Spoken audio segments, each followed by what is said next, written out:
I'm passionate about the Labour Party because if you think of our roots, of where we came from, you know, back when we started 150 years ago, the working people realised that they needed a collective voice into power.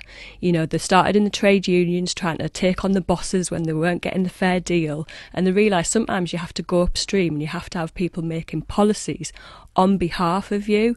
That's what I believe in. I don't believe in one person saying, I've got the answer to all of this. I believe in a political party and a political movement, because I see us being more than a party. I see us being the movement of working people. Then why were you so heavily defeated in the last lot of elections for Labour? Well, look what's happening in the world. Look what's the big issues that we're facing. Well, people looked at the councillors, didn't they, and said, it's you. You've sat here for a long time. We haven't seen any change. You're going to have that to come up against, aren't you? Well, look at what happened. I feel like I started a way out in 2002.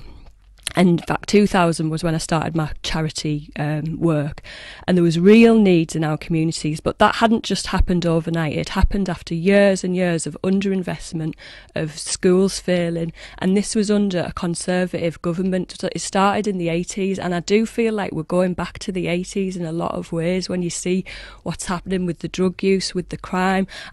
People are feeling scared again to go out of the homes. That has started to shift. People started to feel positive, because the thing is, when you take away investment from your community centres, when you take it away from youth services, when you take it away from schools, you end up with the problems that we are now facing. And this is why I'll always be passionate about the Labour Party. We were blamed for a lot of things, but so much of that was out of our hands. You know, £500 million like councils' cuts have faced.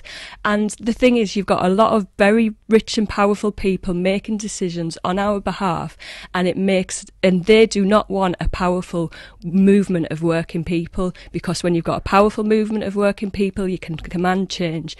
But when you're divided, you are conquered. So I'm passionate about us coming back together as a movement of working people.